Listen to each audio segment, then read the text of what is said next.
We'll call to the order the City of Apache Junction Council meeting. Invocation will be led by the Vice Mayor Rizzi, and pledge will be Councilmember Tess Nesser.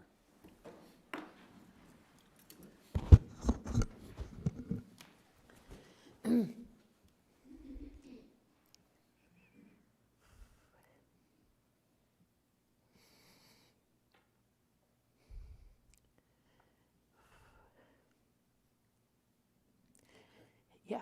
Heavenly Father, we thank you for the privilege of being gathered here today to do the city's business. On behalf of our constituents, we ask that each of us be guided by you, Father, in the decisions we make that affect others and not by any personal agenda or ego. We ask that we be humble in our disagreements, and we never forget that we're here to serve the people of this beautiful community. Father, we have a special prayer for Officer George Ruan, who is in the hospital and battling COVID. We pray for healing. We pray for his family. Father, we ask for the protection for all of our first responders, those serving in our military, and their family members. We ask that you bring them home safely each and every day. In Jesus' name I pray. Amen. I pledge allegiance to the flag of the United States of America and to the republic for which it stands, one nation, under God, indivisible, with liberty and justice for all. Roll call. Mayor Wilson, Here. Vice Mayor Rizzi, Present. Councilmember Biggs, Here. Councilmember Evans, Here. Councilmember Gremmel, Here. Councilmember Nesser, Present. Councilmember Schroeder. Here. You have a quorum, Your Honor. Thank you. Consent agenda. As a reminder, all items on the consent agenda will be approved with one motion. If a council member wishes to remove an item for further discussion, request will be made prior to approving the consent agenda and will be moved to the new business. Do I have a motion for the consent agenda? Your Honor, Yes. I move that the consent agenda be accepted as presented. Second. Moved and seconded. Roll call. Councilmember Schroeder, Yes. Vice Mayor Rizzi, Present. No. Yes. Councilmember Nesser, Yes. Councilmember Evans, Yes. Councilmember Biggs, Yes. Councilmember Gremmel, Yes. Mayor Wilson. Yes. Motion passes, Your Honor. Okay, we have no awards and present proclamations. So, regional intergovernmental updates. Start down this end. The only thing I have, and I believe Al has some pictures, and I know several of us were able to go on it over the last 2 weeks, was the helicopter tour with Salt River Project, SRP, over the watersheds. It was a fascinating tour and some really great opportunities to better understand the watersheds and how they work, and how really important it is, and the work that goes into just being able to simply turn a faucet on in our houses. So definitely appreciate SRP for doing that. It was well worth the time. I have two quick things that Al doesn't have. Earth Heart Park, our community garden, participated in a Circle K competition with for 3 projects. And the garden won the $15,000 grant, which is huge. They're talking about possibly adding some more covered cabanas over there. They're not quite sure yet what they're going to do with it. And 2 Saturdays ago, the Community Development Corporation with Parks and Rec and about 30 volunteers in total continued the planting in the center median.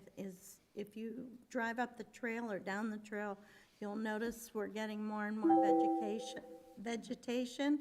It's about ready to start on the next section, so pretty soon we'll be totally planted and covered. And I wanted to say that it was so nice to see that one of our new families that moved here from out of state and had applied to be on different commissions, and he was appointed to one of our commissions. Carl Osaka and his wife were among the volunteers that showed up on a Saturday to help. That was so nice. It's like we just have a lot of people moving here that are truly interested, and it's nice to see that. Yes, so I just received some updates. CAG will not meet until January, and the PRTA board will meet in early to mid-December, so hopefully I can get at least one of those updates before the holidays may kind of make the meetings offset. But I do like to add that that watershed helicopter tour was a phenomenal experience, and I learned so much about our lakes and our dams and everything involved with how they bring water and power to this city. And I really would highly recommend if anybody has an opportunity to do so.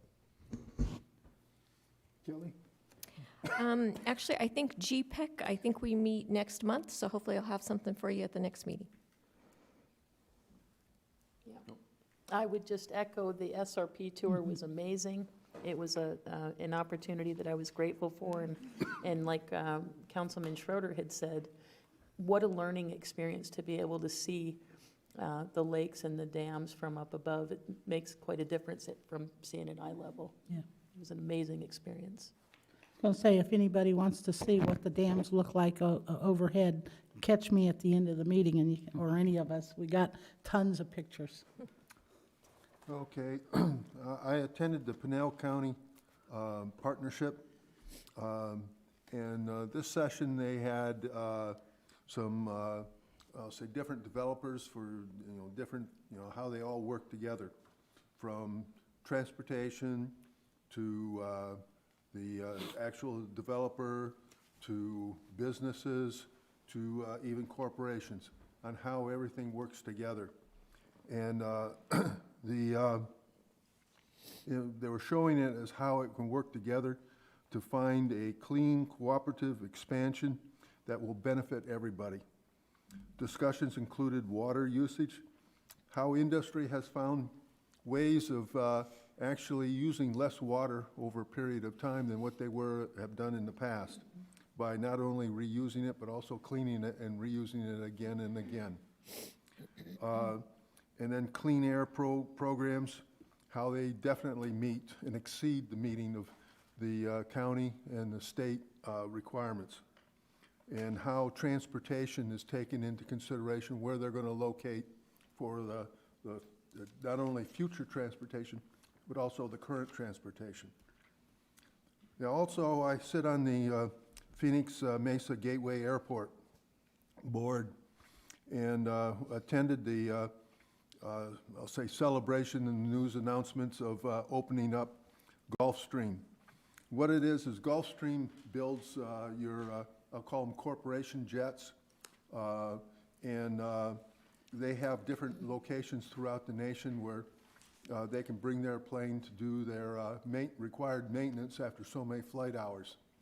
And they are in the plans of putting together a facilities here at the Mesa Gateway Airport. It is a huge expansion. It is going to be the largest in the west of the Mississippi. And they're planning to start this in the actual procedures to doing everything, not only construction of the new buildings is what this is going to be, but also into how they're going to be using some of the existing hangars that are there to get started this coming January.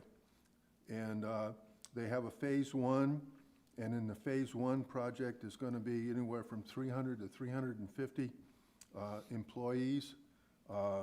And they are very high-paying jobs, so it's a fantastic for it. And then they're going to have a phase two, which they're going to be expanding even more with about another 350 employees, so they're going to be having close to 700 employees at this facilities. And they are going to concentrate with the local university and the community college and do some classes on aviation maintenance and upkeep. And so this is going to expand that abilities as well. We're going to start hearing a few more, I'm going to say, air traffic going into the Gateway. There's 4 additional companies, airline companies, that are going to start, that have actually already started their flights to and from the valley, and they're going to be coming in and out of there. They are putting in for a grant that was just passed by Congress and signed into law by the President for an additional passenger area to expand the existing passenger area because of this increased traffic. And they're looking to eventually start building a whole new terminal on the east side of the airport, which is going to be inside the next 5 years, but this is going to carry them over for that period of time. So there's plenty of things that are going on with the airport, and it's close to us, and it's going to be great for the employment opportunities for the kids. I also was involved in the Veterans Parade on, was it Thursday? And got to ride in the up front and seeing all the kids, and it was very well attended, and appreciate everyone that went out to watch and to see. And then been involved in the Festival of the Superstitions and helped their vet celebration, which was started at the tent area over there, and it was very well put together. And I want to thank the chamber for putting this all together and working this whole program out. It worked very well. With that, we'll move on to manager's report. Thank you, Your Honor. Bryant Powell, City Manager. Before we jump to Al, I wanted to just add my thanks to the different groups, the Chamber of Commerce, our veterans organization that can pull off such a great Veterans Day parade in honor of those who have served and allow for us to meet in such favorable circumstances where we can discuss those things that are of critical nature for our community. I also want to say tremendous thanks and kudos to our Public Works, Parks and Rec staff, and Public Safety staff who help make these events safe and very enjoyable for our community. I can report now that the Halloween event from 3 weeks ago, we believe was so well attended, may have triple the number that we ever expected. People are wanting to get out and be out there, and so we want to make sure we keep everyone safe, and that we had super huge thanks to the staff that helped make that happen. Same with Veterans Day, Festival of Superstition. Our Household Hazardous Waste event was also this last Saturday, and it was the concluding day of Free Dump Week, which means it's plenty to do and a lot going on. So thanks to all of our staff who do such a great job and professional work out there. Al, can you share now with the current events?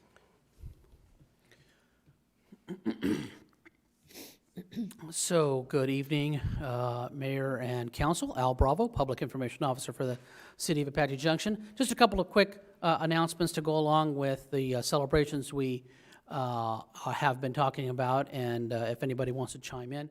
I do want to make sure our public is aware, and you're going to see a little bit more information on this as we go forward. As a result of your action in annexing an additional 6,600 acres of land south of the city into the city limits, the City of Apache Junction and the Police Department, of course, now have jurisdiction over that area that you can see on the map, the annexation area, which of course includes Ironwood, south all the way to where State Route 24 eventually will go. That is a stretch of road that unfortunately has seen its share of accidents, if not more. People can go pretty quickly down that street. And of course, there's not lights on that street as well. So our police department, in an effort to try to continue to keep our motorists safe, has identified a 5.5-mile stretch of that road for a specific enforcement zone. So you will see these new signs now that we have city limits that now go down that far south, along with signage that shows where the enforcement zone is. That also has been communicated to our regional valley traffic reporters, radio and television, as well as web-based, so they will also be telling everybody about this new enforcement zone and, of course, our impending project in that particular area. So things that we all know about, that we need to know, we need to spread the word a little bit to the rest of the valley, in particular, of course, folks south of us in Santan Valley and Queen Creek that use that road regularly. As the mayor said, he was the Grand Marshal of the Veterans Day Parade, which took place last Thursday. We certainly want to thank all the people that make that possible. The Festival of Superstitions occurred on Saturday, as the mayor mentioned. I don't want to leave this slide up too long because I know that at least a couple of our council members might want to say something about what was going on Saturday. Lots and lots of folks attended, of course, and lots of fun for all ages. And I'm guessing that one of you is going to want to say something about this particular event. It was table moving on you. And Gail telling him, get down there and get that pie. Get your She's the one that faces got us in there in the first place. And someone volunteered. Darn it, Kelly. No, it was Braden. Who won? That's what I would like to know. Ryan Martin from Barleans. There you go. So a lot of fun, of course, with the Festival of Superstitions. I did get one late event that is going to be happening on December the 2nd over at Earth Park Park. Council Member Evans was referring to Horizon and Earth Park Park. They are going to have a holiday lighting event on, that's a Thursday, I believe, December the 2nd at the park, which of course is right down the street here off of Superstition, just west of Idaho. Looks like it's 5 to 7 p.m., and I'm sure we'll get a lot more information as we get closer. Those are your announcements for November the 16th, 2021. Al? Yeah. I'd like to add Earth Park. Lavier Kirch is the man that took this thing by the reins and is really driving this garden, this community garden, home to us. He has been more than instrumental in the transformation of this place. And I would like, at one time or another, I think we should bring him in here and recognize him for all he's doing for the community. And we will be promoting a little bit of the grant that they just won. It was part of this environmental program that Circle K was doing with several Circle K locations here and in East Mesa, and the mayor was part of their little kickoff a couple months back. And so we will get a little more information on that as well out to everybody, because it's a pretty neat situation that they got that grant, and who knows what'll spring from that, right? Your Honor, if I could add, just the veterans tribute to all that put that on, to all that put that together, that was really probably one of the best that we've attended since they've started those. We just wanted to thank everybody that attended. From start to beginning, it was absolutely awesome. And so to everybody that put it on, the VFW, the Chamber, I don't know other organizations that did it, but it was great, and we appreciate the invitation. Absolutely. It was an awesome event. Okay. Transportation discussion, public hearing, consideration of proposed ordinance number 1507, amending the Apache Junction City Code, Volume 1, City Code by amending Chapter 4 Fees, Articles 1-4 Parks and Recreation Fee Schedule. Liz. Thank you, Mayor Wilson, members of council. Just as a quick reminder, so fees are reviewed every 5 years to ensure they align with the local market, continue to meet the needs of our community, keep up with operational costs, et cetera. We presented a while back ago at a work session and shared with you all of the research we've done and the work that had been done previously at all the public meetings with the Parks and Recreation Commission. And at that time, shared with you what our recommendation was, and determined at that point in time that we would be going out and posting it for the public hearing. And so after that meeting, we did post it, and we did the obligatory 60 days notice for the public to know about it, and then we'd be coming back today for your public hearing. So in our staff memo, we shared that there are three primary changes that we determined that are needed in our market study and in our fees. The three main things: review our existing fees against our market cities and look to see what, if anything, needed to be changed. The second item was to consider adding commercial fees so that businesses can actually utilize our facilities and our equipment. Currently, they aren't able to reserve those, only nonprofits can. And then the third item was to consider adding a non-resident fee to meet the increasing demand on our facilities and prioritizing residents. So then, just to kind of give you a few details in the packet that we shared at your work session, and that is in your packet again today, as well as what was posted to the public, we are recommending for the existing fees, minimal increase to pool entry fees and passes, adjustment on some of our program activity fee ranges, for example, adult sports, making it so that way we have the ability to accommodate our golf league. Currently, the sports fees range from $50 to $500. It doesn't allow for a $5. We only charge a $5 fee for our golf league, so it would help us to be able to allow for that. And then updating the special event fee range from $0 to $10 to $0 to $50. So that way we could have other events that had higher costs, but primarily so that we can have a fee in there to accommodate having vendor booths and things of that nature at our events. The other item in our existing fees was that we look to increase and adjust rental fees. So right now we are recommending the increasing of rental fees of our pool, our sports courts and fields, and those were primarily to offset increased operational costs.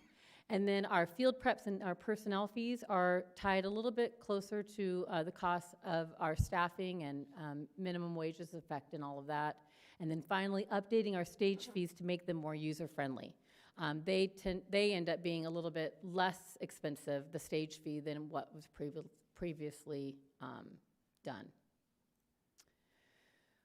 As we looked at commercial fees and non-resident fees, we had shared this with you. These are our market cities, and these are the same market cities we use for many different fee studies. And we talked last about that many of our cities already do a lot of these types of fees, and this helped us in our study. Many of them charge anywhere from 50% to 100% higher than their resident fees when they go to charge non-residents and commercials groups. What we are recommending after our last meeting is that we add a commercial rental fee category that is 50% more than the regular rental fee. So currently, again, nonprofits have their regular fee. It's the resident fee and the nonprofit rate for facility rentals is the same. And this would give us the opportunity to increase that to 50%. So for example, a Ramada rental or a type of a rental that is $30, if we were to do this, it would be $45 for that commercial entity to be able to reserve the facility. We're also recommending that we add a non-resident rental fee category at 25% more than the regular resident rate. And the primary reason for that is as we were asked to look at resident rates. And it is very challenging to do, so a lot of cities do a non-resident fee that is more than the resident fee for program costs. For us, it's really difficult. We rely on a lot of non-residents to make sure that our programs go. So it's not a very fun league if only 20 kids sign up for the sports program. But having people from Gold Canyon and the surrounding areas participate is really important. And so we thought this might be another way to just dip our foot into that opportunity to capitalize on increasing that non-resident rate. Doing it with our facility fees, it's a little less of an impact, and it's a chance for us to try that out and see how that's responded to and taken in the community. In addition, it prioritizes the use of our facilities for our residents versus non-residents. Those are the recommendations that were part of the presentation and the work study. I am happy to bring up any of the fees that you have particular questions for and answer any other questions that you have before we open it up for the public hearing. Yes. So adding a commercial fee, are you seeing like an increase of commercial entities wanting to? So we've always had here and there commercial entities ask, and our answer is always no. So, for example, if somebody wanted to do a food truck or market event at Flatiron Park, they can't right now if they are a for-profit business. If it's a nonprofit entity, they can rent our facilities, but we have to turn our way. And again, it's not a lot that ask us, but it might also be because they know that we don't rent to commercial entities. So while there's not a lot, we do think that there is enough that the opportunity would be nice to have. And typically, the reason we've always had our rates the way they are is because having those tax, funded facilities being available to nonprofits and residents versus being for a profit-making purpose.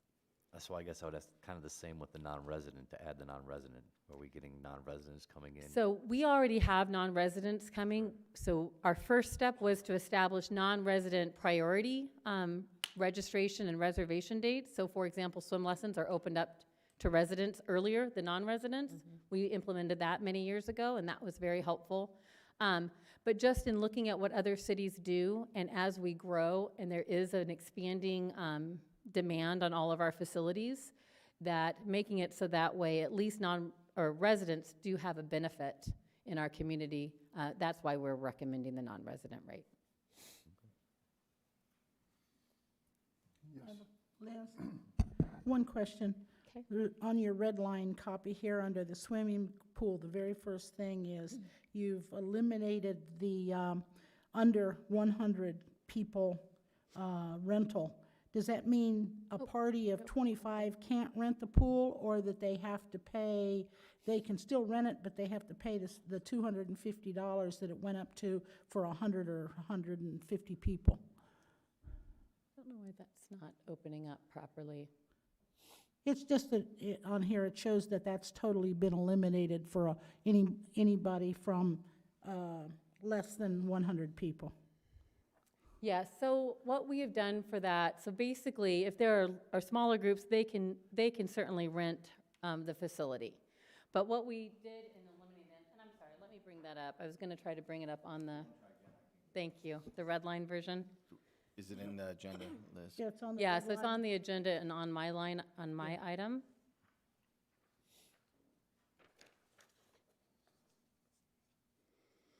And so your question is, we eliminated the less than 100 people category, so it just gets to be very difficult. We tried to put in lots of options over the years, so that way we could accommodate different group sizes. But ultimately, we have to have a certain amount of lifeguards there. Right here, And number so, 6, Matt. so what we ended up, right there, thank you Right so there. much. What we found is in looking at what other cities do as well, is that there aren't quite as many categories, and this category made it very difficult for us to staff it and to be able to, ultimately, we weren't having a lot of those group sizes. So if there is a group of 25 and they wanted to reserve the whole pool, they certainly could. They just would be paying the rate. These are basically giving us maximum numbers that can rent at that rate, so that way we can plan for lifeguards and sharing of the facility. Does that answer your question? Well, okay, that leads to the question, should we not change that from 100 to 150? Should it not be changed to 0 to 149? Well. Because that that's makes a it seem great like if point. you're less than 100 people, you can't rent the pool. Right. I mean, it's not that big of a deal, but it No, might be to somebody who wants to rent the I think we could pool. absolutely, and maybe we add that to the motion if that ends up being one of the things. Started out with 1. Or is it- One, Yeah, well, I suppose 1 to 149. yeah. Yeah, that's a great comment, You mean 0 people can't rent the pool? right? They could, they just have to pay for it. Anyone else? No, you're on. Okay, so, excuse me, there's a public hearing. Would anyone like to speak on this item? Yes.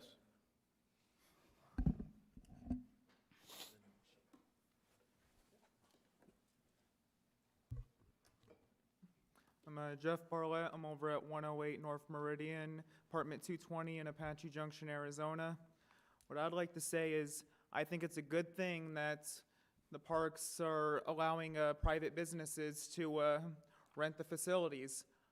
What I see here is what difference should it make if it's a private business or a nonprofit, resident, non-residents?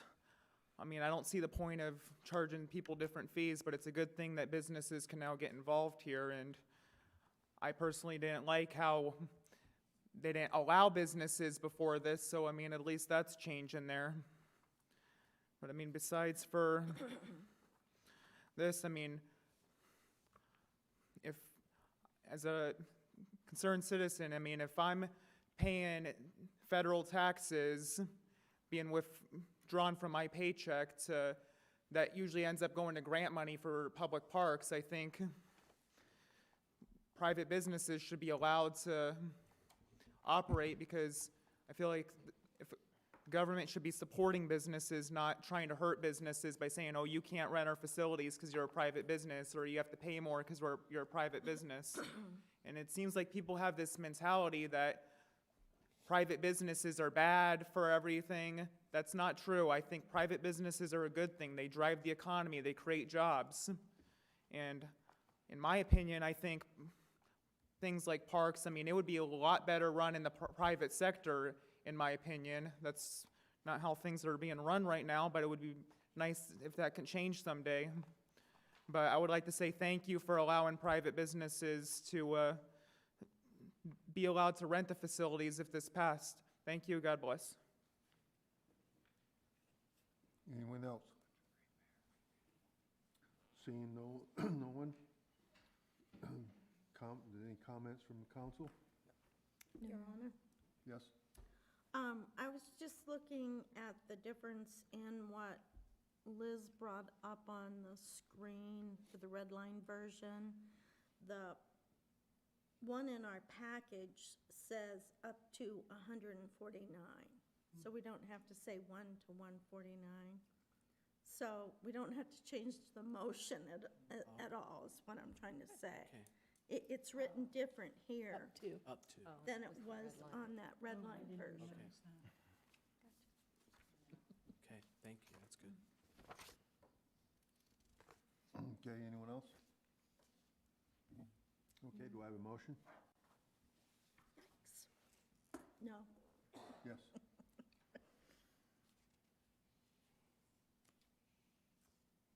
Okay, Your Honor, I move that ordinance number 1507 be read by title only and the reading of the entire ordinance be waived. Second. Moved and seconded. Roll call. Councilmember Nesser? Yes. Councilmember Gremmel? Yes. Councilmember Evans? Yes. Councilmember Biggs? Yes. Councilmember Schroeder? Yes. Vice Mayor Rizzi? Yes. Mayor Wilson? Yes. Motion passes. Apologies. Ordinance number 1507, an ordinance of the mayor and city council of the city of Apache Junction, Arizona, amending Apache Junction City Code Volume 1, Chapter 4 Fees, Article 4-1, Parks and Recreation Fee Schedule in its entirety, and adopting by reference that certain document entitled 2021 Amendments to the Apache Junction City Code Volume 1, Chapter 4 Fees, Article 4-1, Parks and Recreation Fee Schedule, repealing any conflicting provisions, providing for severability, providing for penalties, and establishing an effective date and a revolving 60-month review period. Main motion? Your Honor, I move that ordinance number 1507 as read by the city clerk be approved and adopted. Second. Moved and seconded. Roll call. Councilmember Biggs? Yes. Councilmember Gremmel? Yes. Councilmember Evans? Yes. Vice Mayor Rizzi? Yes. Councilmember Nesser? Yes. Councilmember Schroeder? Yes. Mayor Wilson? Yes. Motion passes, Your Honor. Okay. Presentation, discussion, public hearing, consideration proposed resolution number 21-29, a resolution of the mayor and the city council of the city of Apache Junction, Pinell County, Arizona, declaring as a public record that certain documents filed with the city clerk entitled 2021 Amendments to the Apache Junction City Code, Volume 1, Chapter 4 Fees, Article 4.1, Parks and Recreational Fee Schedule, repealing any conflict provisions, providing for penalties, and providing for severability. There we are. Liz? Actually, Mr. Mayor, if I can, this is the resolution portion of the ordinance because it's so large, we break it up, otherwise we have to pay thousands and thousands of dollars to publish it after it's approved. So this is the resolution that just says, the document itself that has all the fees in it, is on file with the city clerk if anybody wants to look at it. It's also online. So you can have a public hearing now, but I don't know if Liz wants to address anything in here. It's really the same thing. And then you can close the public hearing and then have a vote. Okay. Liz, you want to say anything more? No, No, except for that I apologize. I probably should have just let you know that they're both together. I thought that was just a normal thing, so I apologize for that. Okay. This is a public hearing. Would anyone like to speak on this item? Seeing no one jumping up to come running forward, so I'll close the public hearing. Do I have a motion? Your Honor, Yes. I move that resolution number 21-29, a resolution of the mayor and the city council of the city of Apache Junction, Arizona, declaring as a public record that certain document filed with the city clerk entitled 2021 Amendments to the Apache Junction City Code, Volume 1, Chapter 4, Fees, Article 4-1, Parks and Recreation Fee Schedule, repealing any conflicting provisions and providing for penalties and providing for severability be approved. Second. Second. Moved and seconded. Roll call. Councilmember Schroeder, Yes. Councilmember Nesser, Yes. Councilmember Evans, Yes. Councilmember Gremmel, Yes. Vice Mayor Rizzi, Yes. Councilmember Biggs. Yes. Mayor Wilson. Yes. Motion passes, Your Honor. Okay. Presentation, discussion, and public hearing and consideration proposed case PA-1-21, a request by Hassle-Free House Buyers LLC, represented by Danielle Graham, for the approval of a private access way through. Yeah, I'm just going to stop there and have Nick come up and explain the rest. Thank you, Your Honor. Good evening tonight. So I represent planning staff in our recommendation for private access way case PA 121. So these items are pretty unusual and rare. Just to give a little bit of background and context, so back when the city was initially formed, our subdivision regulations for creating new lots, they didn't really have a lot of standards about what was required for a new lot. There were some minimum lot sizes, but things like requiring access ways or whether or not they have like these weird shapes, things like that weren't necessarily considered as part of that. So a lot of lots were formed in situations that did not have legal access. And so to address that, a few years down the line after the first subdivision regulations were adopted, there was the adoption of a private access way ordinance. That was Ordinance 603 in 1987 and then became active in 88. And at that point is when they established standards for easements, because up to that point, people had been creating all these agreements. Oh, okay, yeah, you can access my property by crossing over this or through this alley in different ways. And so there were no standards in size or in any kind of improvements. And so with this ordinance that is now part of the zoning ordinance and the private access way standards, they established some basic protocol for the council to review it and approve of it, and as well as to create some kind of standards so that properties would have legal access and that they would have like a guarantee so that they'd be able to get to their property. So since that time, though, there haven't been very many private access way cases. They're normally always part of a land split case, as is this one. There's really only been about 8 that we counted. There might have been a couple more within the records, but we were only able to find about 8, so this is rare. There's probably one about every 5 years, and today happens to be one of them. So with that context out of the way, tonight's request, as the mayor stated, is from Hassle-Free Home Buyers. They are the property owners of 1111 North Silver Drive, which in this case, North Silver Drive is the area of tonight's item, because there actually is not a city street in that spot. Historically, all of the neighbors right here have driven on this driveway. You can kind of see an old historical photo. This one's from '85. This driveway has existed there. It's been used. It's pretty well spaced out, but it is not an actual driveway, or it's not an actual street, nor is it any kind of private easement or private street, which complicates things for the property owners who would like to split their property. So this is part of a land split case. It's P-21-33 LSM. Nick, Yes. excuse me, could you say that again, what it's not? So it is not a city-owned street, and It's it not is an not a FP? private street either. It's like a driveway. Yeah, so there's no FPE there. It really is just like a driveway that crosses about 5 properties without any kind of formalized access. Mr. Mayor, can I just? Yes. So it's private property, correct? Of a combination of individual owners. Correct. Why does it have a street name? That is a good question, and one that our Public Works has said it should not have had that sign, it shouldn't have had that street name. It just kind of happened because historically, it's always been there. There's not a good answer to that though, because as staff has informed me, it should never have happened. But So what are the addresses? I mean, maybe it goes back to post office And it may for have mail. had something Maybe to that, do I was with an thinking that, it's like, address. Yes. yes, so City. there are 3 properties right there. They are all addressed with the Silver Drive address. Again, that was get some post office. it was a mistake that had happened Yep. over time as people kind of informally recognized this spot or this.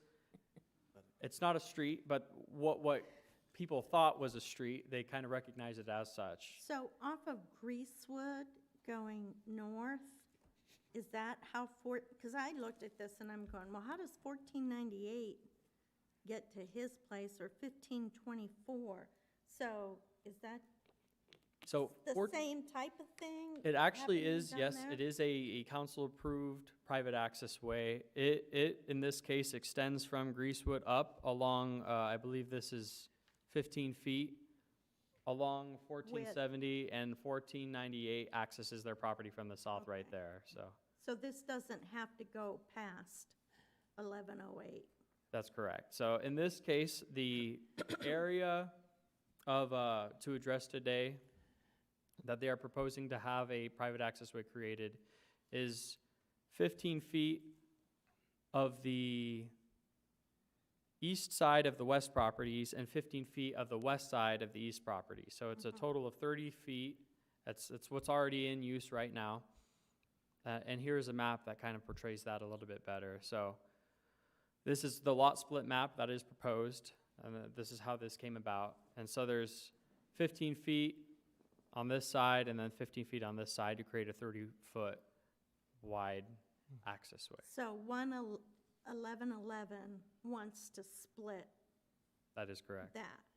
And because well. of the city's current subdivision regulations, a lot cannot be created if there is not some sort of council-approved access, whether that's a public street or a private street. It So- just officiates a handshake agreement that took place a long time ago. It says, no, this has Yeah. got to be official now. Essentially, and the applicant, I will note, has also obtained an easement agreement from each of the affected property owners. It's just something that the city could not recognize because these things need, based on the law, they have to be council approved. Yeah. And so tonight is the request to have council approve the creation of an actual private street here. So, I mean, this, had me scratching my head more than any other thing I've dealt with in a long time. So has everybody along this access given up their 15 feet and recorded a document stating that this is a private drive for these? So there is a recorded document from each of these properties that doesn't say that exact thing. It says an easement of ingress and egress. So like it is a recorded document for access, but But it's not explicitly right. saying, well, it says it's an easement, but it doesn't explicitly say it in the way that a private access way says it. So, Well, and is it remaining part of their parcel? yes. So the meets and bounds description it has, where it would normally say, except for the east 33 feet, or is there going to be something recorded that'll say that same thing? So that someone knows, because Lord knows it's happened here before, where someone thought that was the front of their property and it was actually 15 feet back or 30 feet back. So it changes everybody's front yard. So this retain, well, it does change the setbacks a bit, that is correct. Yeah. And we, because in terms of planning, we judge the setbacks based off of the edge of an Right. easement, whether it's a federally patented easement or in this case, a private access way. In this case, I don't believe it affects any of the front yards. That was one of the reviews The that we cur- made, and the it's part of the current land. ones, Yeah, yes. that's, but in terms, it is something that would show up on a title report. Their actual property line is still that center line of where this alley is. But it is true that recorded easement there would show up on a title report, and it would say that, hey, things start 15 feet from here, so. Well, it will only show up if it gets recorded that it's not a part of it. That's correct, and that is part of the conditions that these documents would be recorded properly. That's why we're doing it. But I'm sorry, Your Honor. So are we sure, though, that these other residents understand that? I mean, that's my concern, because I know it says the applicant has obtained access agreements from each affected property owner.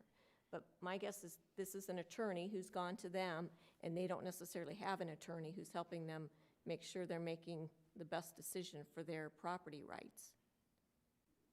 Do you know? I mean, But they've been accessing it, isn't, I mean, it's been, we're making it official, but we're not really changing a whole lot. They're using it and have been, Yeah, correct? but people in the future who may buy that won't know all of But that. by doing this, we're making it official and getting it recorded, correct? Yes. That's why we're here. But it's not changing each individual legal description. It doesn't. And that's yeah. what my point is. So it would show up in a title report, but it would not change the legal description of their property. Same thing as a federally patented easement doesn't show up in an actual Yeah. legal description, but it shows up Well, in it a- does as an accept. It does not, as long as it's a federally patented easement. So if it is an easement that does not actually change the, if it's not a dedication, like a right-of-way dedication, then they still own it, and people even pay taxes on the FPEs. Right. No, So it's still exactly. considered part of the wider legal description for their property. So in this case, this is a similar form. It's a different type of easement from a federally patented easement, but functionally, in terms of access and the similar It's provisions, basically a private driveway easement. yes. So has there been a recorded, or is there a document ready to record for each of these properties to own part of the maintenance of this? So Because that's the yeah. other part that right. we always run into. And that's something that would be handled by the applicant. We have provided because we've processed a couple of these over the last decade, we have example paperwork so that they would have that ready. But that is something that the city, we ourselves do not, staff has not handled. It's not a condition It is a condition, yes. that they have a driveway maintenance agreement. So there are those conditions for that, but staff is not the one making that, like, we are not the ones who will be sitting down with all the neighbors. No, but and to holding their just hands make up, it a part of Yeah. getting this, because it's okay now and it's great, but when it all hits the fan is when the next buyer comes and he said, well, I thought city would maintain that. There's nothing recorded that says I have to. All right, Put a that is portion part of of the resolution. So, Nick, I'm a little confused here. First of all, I still don't clearly understand how this happened. I mean, was this something that we inherited from pre-days of being a city? So when this, and I know we've inherited a lot of problems from the county. Is this something that we overlooked and never paid attention to? I mean, is this a resident caused thing? I mean, did the government make a boo-boo? I mean, I know that never happens, but it's possible, you know, how did this come about? So in this case, it was one of the options that you said. So this is something that we inherited, and we inherited this kind of situation in several places throughout the city. Internally, we call these lots of record. So these are, I guess I'll go back a little bit further. So this is actually a great example of a bunch of properties. So back when the federal government is the one that created and surveyed lots, normally on a larger scale, initially they created about, some are 10-acre cells, some are about 5-acre cells, 2.5-acre cells. Each of them change in size depending on where they did it throughout the city. So originally, this entire box that's bounded by these easements was one property that the federal government created during a small, I believe it's a Small Tracts Act. And at that point, people eventually just split it further and further as they bought it. And so before the city was incorporated at this point, a lot of these lots had already been split in to look like this. I think you can, there were, and we didn't have any kind of regulations about access or even lot size or lot placement at that point. And that is why you have a lot of landlocked parcels. This is one of those. And not only is this one of those, but these two were one of the two properties neighboring them were that, the other properties around it were the same situation. And so when the city was incorporated, we ended up having a lot of these landlocked parcels as well as the problems associated with them. Okay. And so that is one of those. So can you go back to that last slide, the one With the. Yeah, thank you. So it's my understanding that 1111 is applying for this and therefore paying for it, correct? Yes, they're paying for the improvements, but So but then it's also their responsibility to go work with the other 4 properties to get agreements to maintain the yes, street or not a street or whatever the heck it is? yes, and that's what's indicated in the resolution. So if that doesn't happen, I mean, if let's say property owner at 1130 says, I'm not gonna do this, I don't wanna be responsible for it, I think that goes back to Gail's point is who pays for maintenance? Who pays for upkeep, any of that stuff? I mean, that to me seems like the city should be responsible for ensuring that all 5 property owners are in agreement, or we shouldn't be approving this. This is where you get into handshake agreements, Mr. and Mayor? you can drive through my property, and then you have a disagreement, because somebody put something up, and now you can't. Or And somebody that's- moves and it's a whole new ballgame. Mr. Biggs, that is correct. It creates a problem. Vice Mayor, it does. If someone decides, like, so let's say number 111, or 1111 says, you know, we're going to block off our easement. Well, that doesn't really, well, it does affect 1498. So if that happens, and number 3 in the resolution is not followed, because that's what sets up the requirement for the perpetual right of ingress and ingress deeds, then yeah, there's a lawsuit. But by the city doing this, because there's a lot of people that are landlocked here, and so for years, people didn't have the ability to get to round up or to get out of their property. So this is a vehicle that was in the code that allowed the access without the city having to basically create a road. And that's really what this is. And the history does go back before the city was a city. So what would happen if 1521 decided to put a wall up in their 15 feet of space and block the whole area except the other side, the 1547 side of the 15 foot?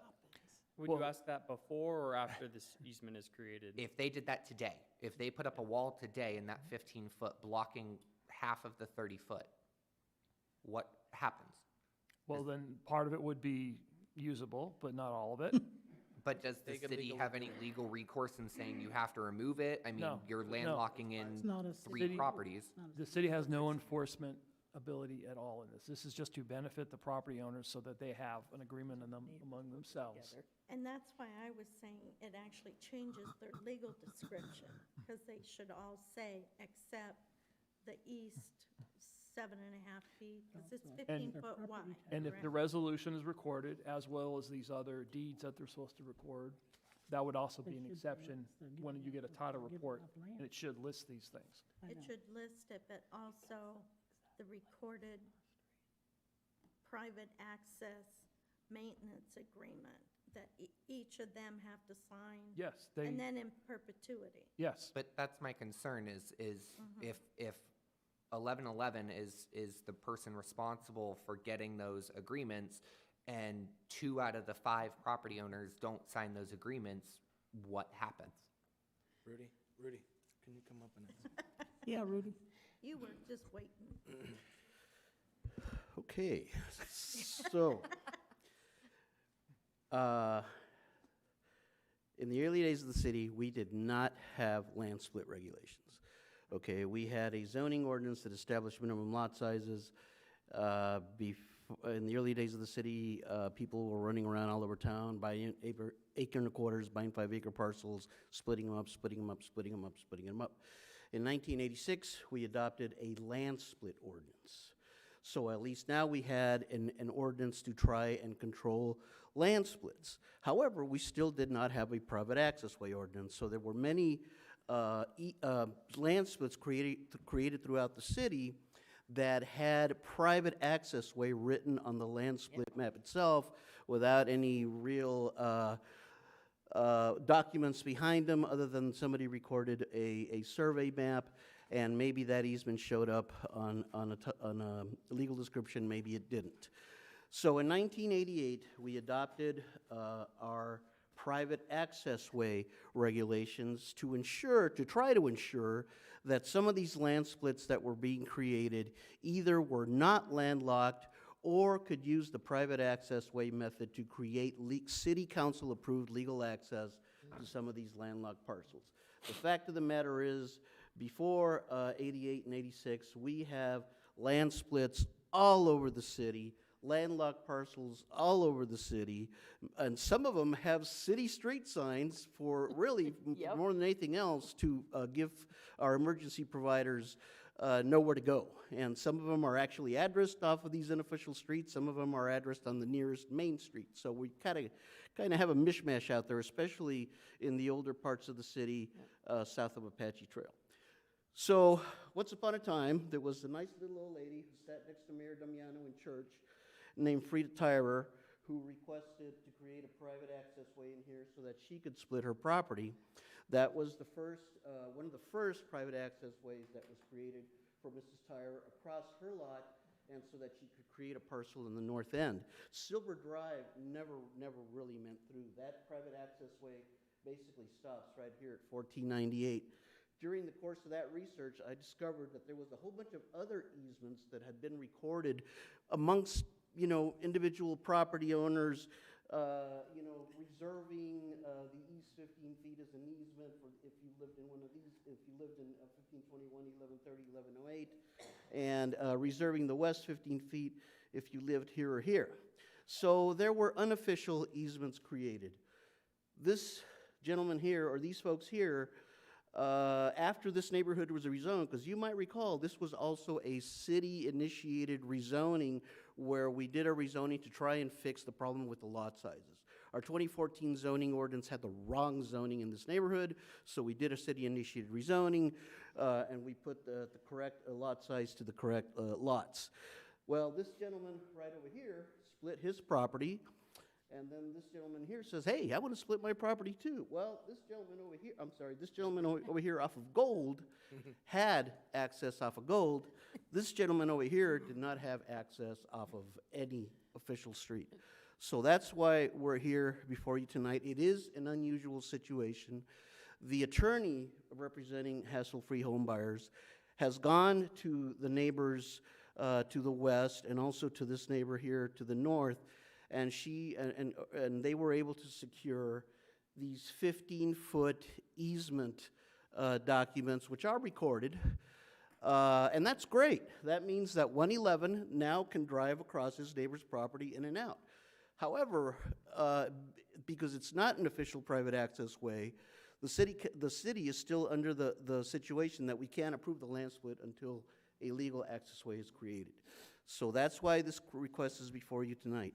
Honestly, folks, if you don't approve the private access way, they don't get a land split. If you do approve the private access way, yes, there will be follow-up documents establishing and recording this which will be a legally described easement for access and utility and emergency purposes. And we are asking the owner of 1111 to double chip seal this easement. Now, the long-term maintenance is something that their attorney is going to have to work out with the neighbors, and we're going to want to see proof of that document for long-term maintenance before we sign off on the land split. If they can't secure it, then we're not going to sign off on the land split. So Rudy, So it's not over yet.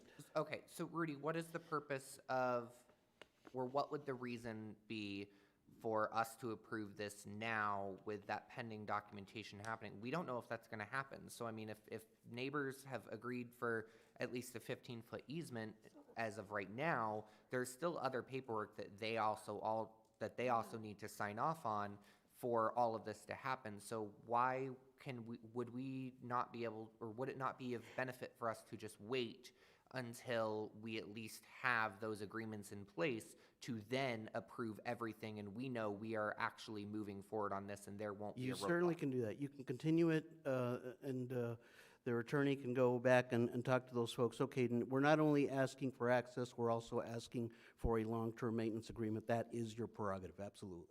I agree with that. I think that's what, And also, in the condition number 3, it refers to the property owner. But there's 5 property owners. Which one is that referring to? exactly. It says the property owner shall separately prepare any necessary easement for perpetual right of ingress. and I apologize, that should be the applicant or like the property owner of, The applicant Yeah. land split That's or correct. 111. That's what I thought he said. But he hasn't produced any of this documentation from the other people yet, has he? Not the maintenance agreement. Not the maintenance agreement, The- but the change of legal, the meets and bounds descriptions of the other parcels? Those descriptions of the other parcels are contained in those separate documents. And I think it's a reservation of the east 15 feet if you own one of these 7.5 lots, feet and of it's a each reservation of the side. west 15 feet if you Yeah. own the east lots, yes. Does council have to approve the land split once we do get to that point? This is not the approval of the land The split. land split technically is an administrative action. Okay. Land splits don't typically come to the city council unless there is some odd situation such as a private access way needs to be created first.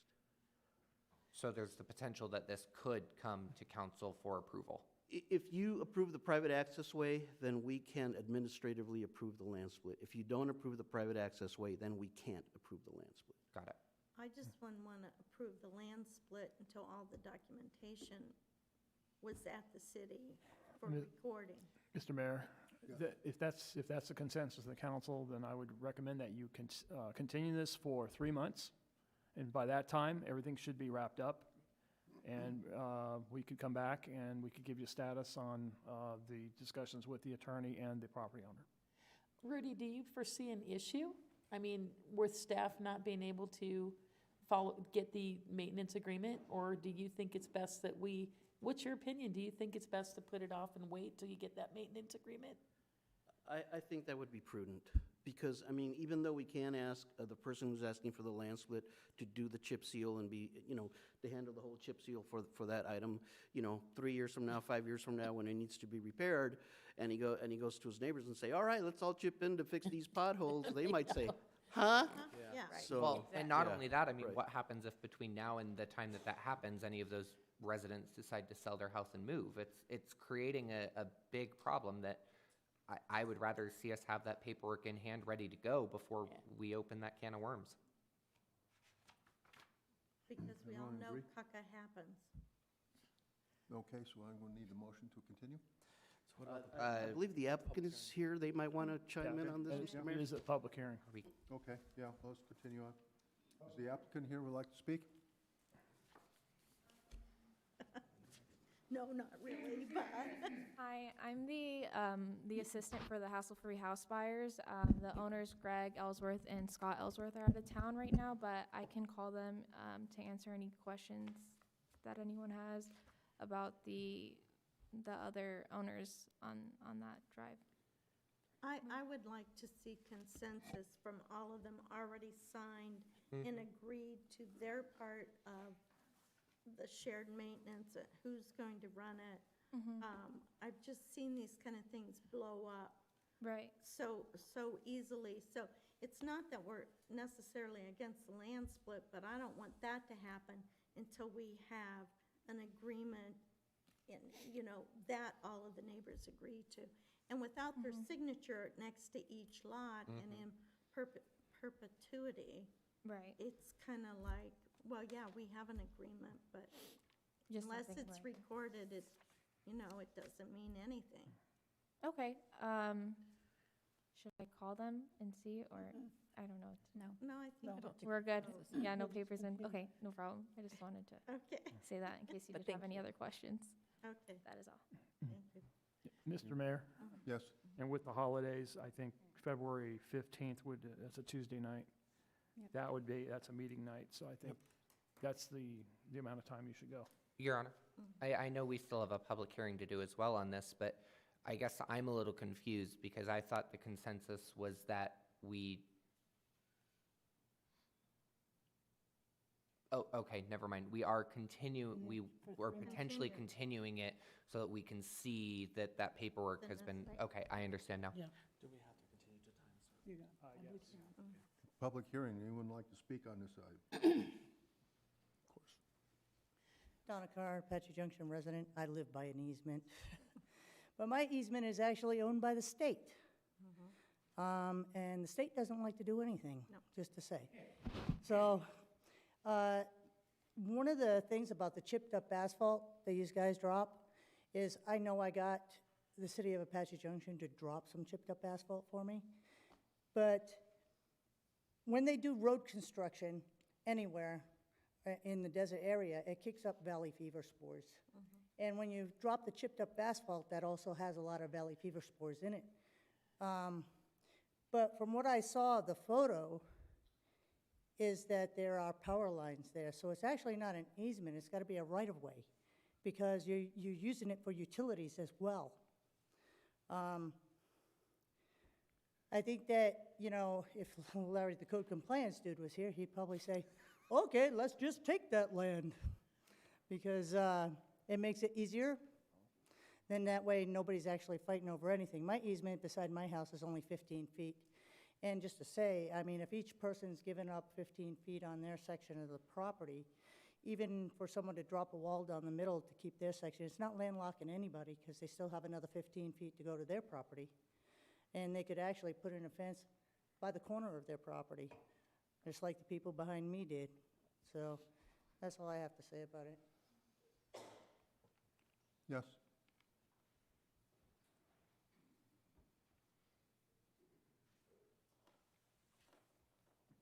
George Schroeder, 244 West Virginia.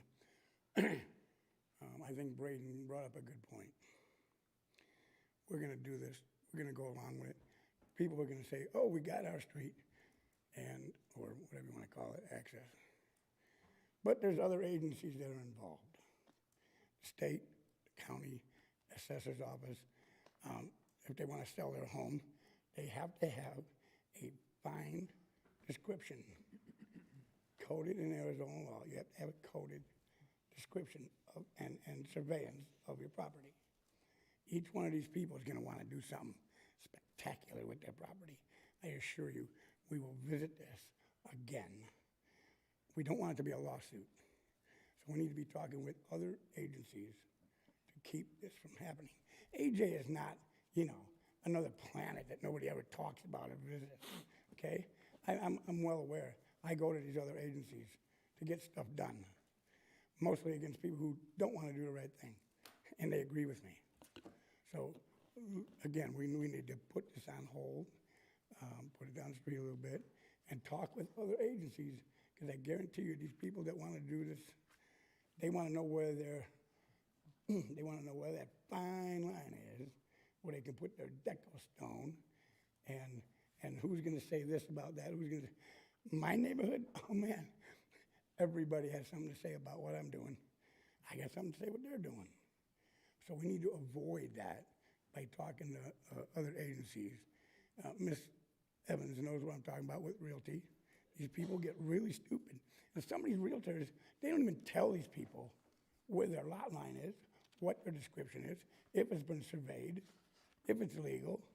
They don't even tell them. I got 3 right on my street that the realtor did not tell them. This is very much a problem, and it's going to be a problem on this coming down the pike. Anyone else? Seeing no one moving forward. Okay, can I have a motion to continue this then? Pick a date. 15th? To what day? February 15th. Your Honor, I move that we continue the matter until February 15th Second. of 2022. It is, Do you want to say why? I don't know how to do this. I think we kind of had the discussion. I just want to continue it for, until we get the maintenance Yeah, no, to agreement and all of the documentation. To give the applicant time to prepare a private maintenance agreement from all properties involved, a signed agreement by all properties. how about, I know we're in the middle of a motion, how about in accordance with the discussions of tonight's meeting?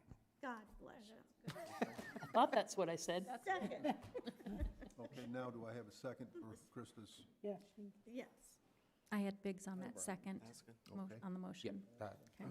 Roll call. Councilmember Biggs? Yes.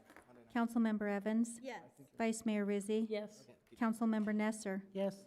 Councilmember Gremmel? Yes. Councilmember Schroeder? Yes. Mayor Wilson? Yes. Motion passes, Your Honor. That's 2 ones. Okay, well, we will see them back. Okay. No old business, no new business. Council direction to staff. Direction of staff for the city's position and any instructions related to negotiation on the sale or lease of the Roosevelt Street. Your Honor, I could tackle that one. Your Honor, you gave us direction to move forward with a process. The process essentially we did not receive any bids for the property. The parcel was listed as being sold as is, with 2.2 acres of residential, single-family, general rural zone property with horse privileges. Tonight, I see direction to, and as I say, there's kind of 3 avenues we can go. You can direct staff to implement, and I'm not saying this in any order, this is just some thoughts, to implement the Planning and Zoning Commission recommendation. Another idea is to direct us to come back and have a Monday night and discuss it further. Another idea was one that you all discussed prior, which is direct staff to move forward with the sale, as is with the Realtor, which is something that you thought about, which would derive getting that parcel sold as is in the same 2.2 acre parcel. My recommendation is the last one, and it would then get us going on that. And then once we do that, then we can come back during the budget process and talk about how much it was and where to put it. Brian, how long was that listed on the city's website? 90 days if I remember. 90 days with no, We can see interest through the website, right? Through the IP address? 4 or 5 looked at it. We had 4 or 5 look at it, yeah. Go ahead. No one put No, in. that's just the data on that, just for whatever reason, I'm not sure. We advertised the best we could, it just didn't. Well, Yeah. it's a website that you typically don't look for real Yeah. estate. You look for police cars and It's a used different- yeah. equipment type Yeah. website. Bryant, I don't remember, did we ever do an appraisal on this property? Yep. We did. We did. We did, oh, that's, We okay. had to, I thought. We did. I just couldn't remember Yeah. how that happened, it's been a while. It's been a while. It is something, yeah, we've been working on. Your Honor, I am in agreement with Bryant. I think that we just need to go ahead and move forward with a Realtor and get this sold. Is that a motion? Well, I mean, I'm just opening it up for direction? You discussion. if- motion, didn't you? Direction to send? Well, I didn't know, somebody else might want to say something. And I agree with that. I mean, with the way the market is now and the way things are moving, for it to only have 4 calls in 90 days is poor at best. And even if we were to take the approach where we can list it ourselves separately on Trulia or any of those type Even that way. websites, it's still a limited audience. The only way we're going to get everybody looking at it, because there's been a lot of land around there sell, is to have it listed in MLS, and if being concerned about the commission, that's also a negotiable item. So how do we go about hiring a realtor? I mean, do we have one that is provided in a contract or? Joel can help on procurement. We've done this before where we had one that helped us through the process for rodeo grounds. We could Yeah. go back to that. We don't have to do an RFP, we can just pick someone, and so that's not a problem. And the appraisal, we shouldn't really talk about that in public because it talks about value. But as for a Realtor, Brian can hire someone. I mean, anybody? I mean, we have several realtors in town, so I'm kind of curious as to how we go about picking which realtor we decide to hire versus not. We actually have had one and we went through a process. My recommendation is to maybe go back to that one that we had before. Janine, I can't remember when the last time, she's still here?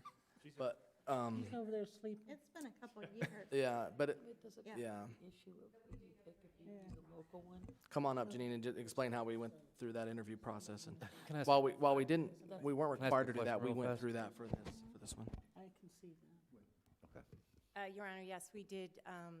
We found about 5 to 7 realtors who were kind of active in our market. We wanted to find someone who was familiar with Apache Junction.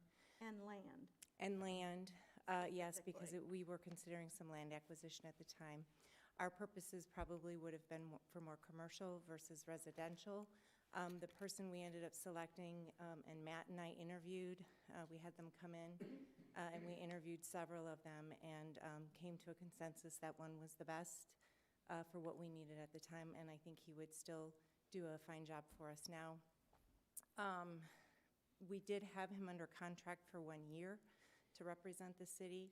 That, I think was a professional services agreement, if I'm not mistaken, and that has expired, but according to Joel, we may not need to do that, but they were agreeable to sign that in the past, so. Does it ever become an issue where we are showing favoritism, or is there any kind of, can somebody come back and say, hey, you picked this person? Because you always hear about people getting paid off, and we don't want to go there. So is it become an issue when we have several, it's a small community that people know?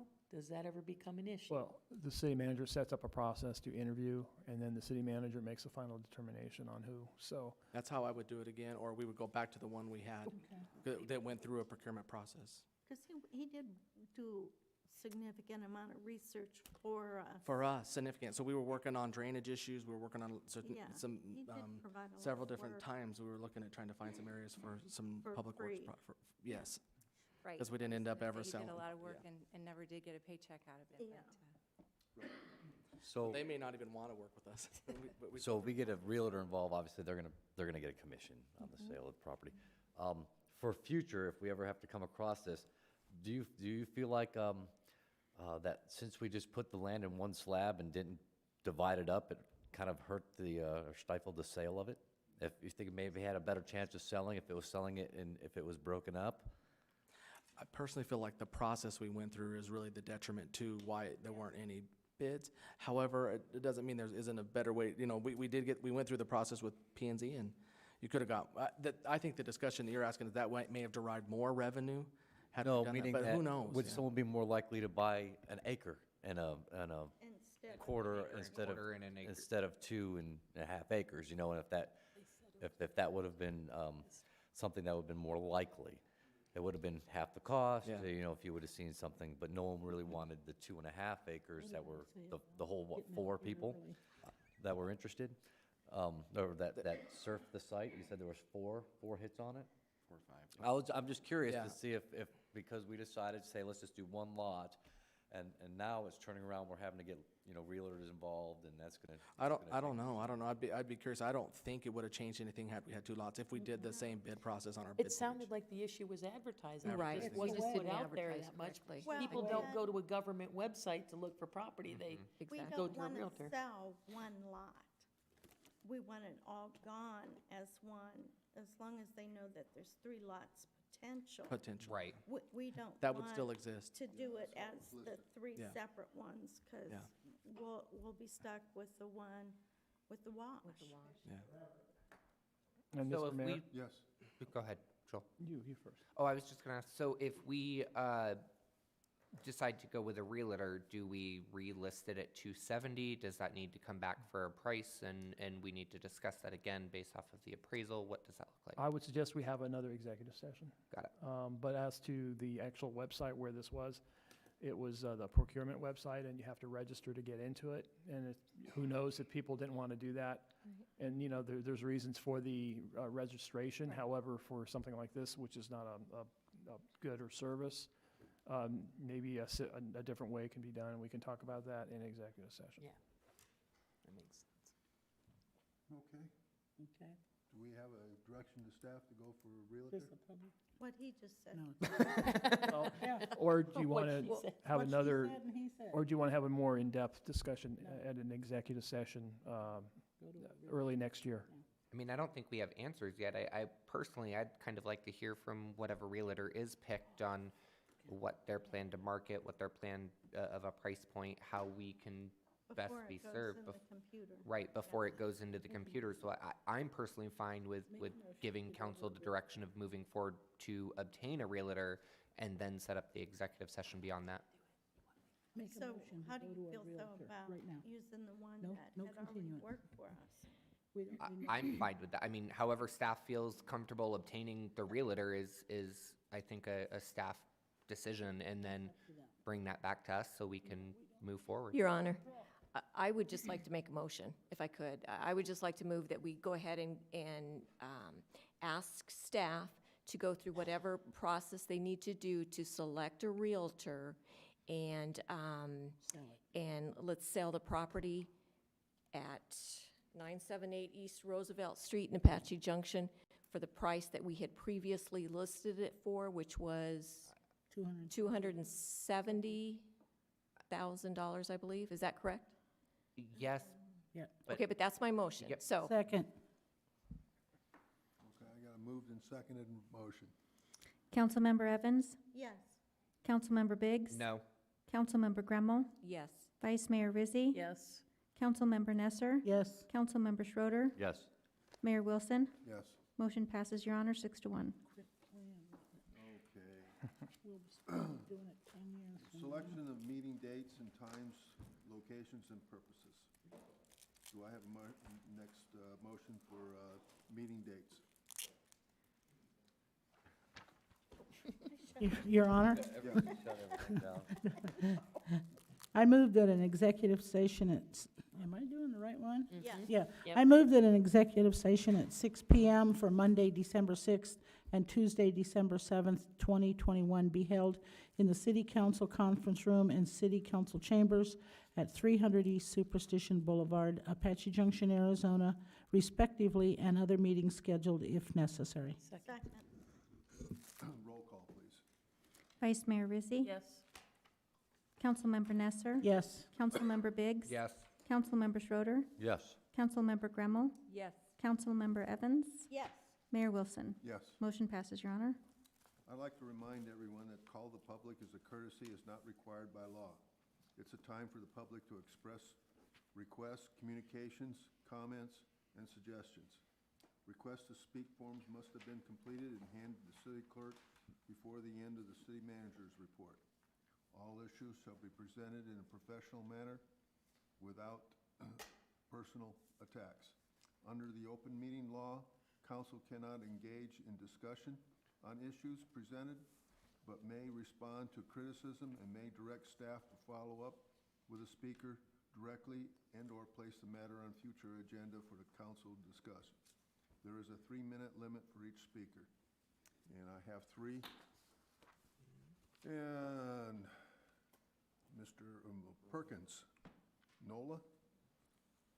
I'm sorry, you guys are gonna get tired of hearing from me. No, we won't. Never, never. Pull 'em- I'm Nola Perkins, and I have lived at 145 South Palo Verde in Apache Junction for the past 10-plus years. My street, although near a high-crime area, has always been mostly quiet and peaceful. However, since the CBD shop moved in, the character of the upper part of the street has changed significantly. I was hoping that the recreational drug stuff would outgrow the space and move, but they have outgrown the space, but they haven't moved.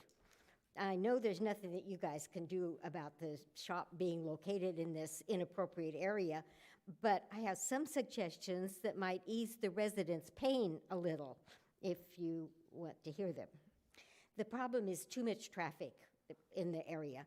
I would suggest that the CBD store be directed to change their parking configuration and angle the parking lots to eliminate the cars backing directly out into the street, the traffic lane. They don't even look, they just back up. And also that the east side of the street along the Ideal Motor Place be marked no parking zone, because they've got, block it there, they put up trucks and things there, then they back out into the street, and it's just bedlam.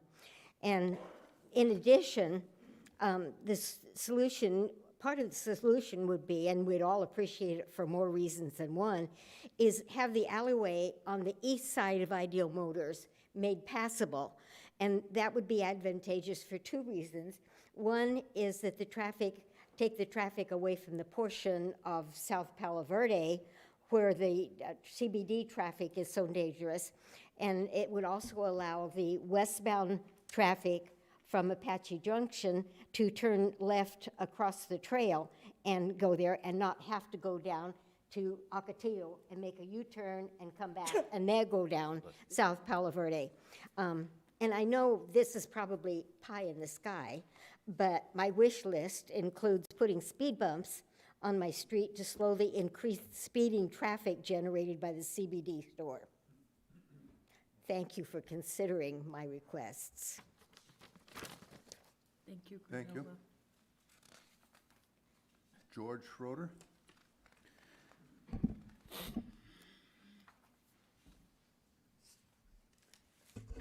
George Schroeder, 244 West Virginia Street. I've been coming up here for a long time, lived here a long time. I know each of you in relation to your respective council people. There's only like 4 people in this room that know the law as well as I do.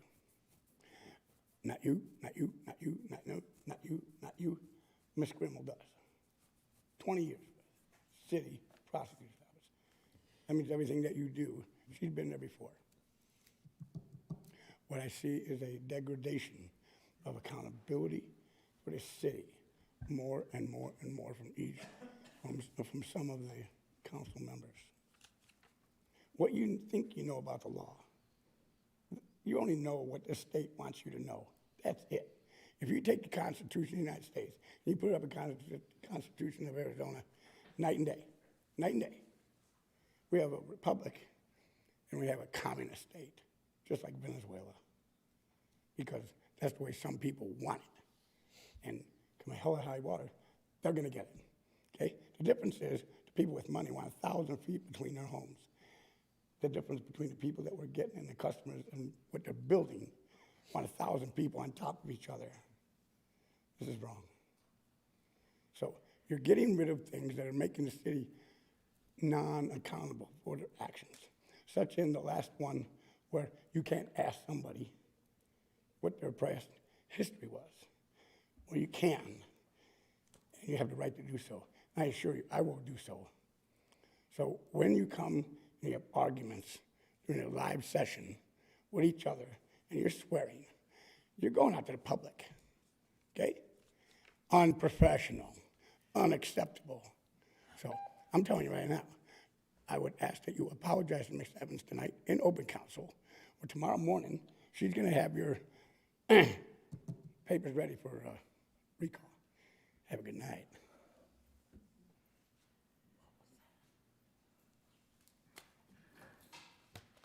Donna Carr? Okay. Thank you. I'll adjourn the meeting. This is gonna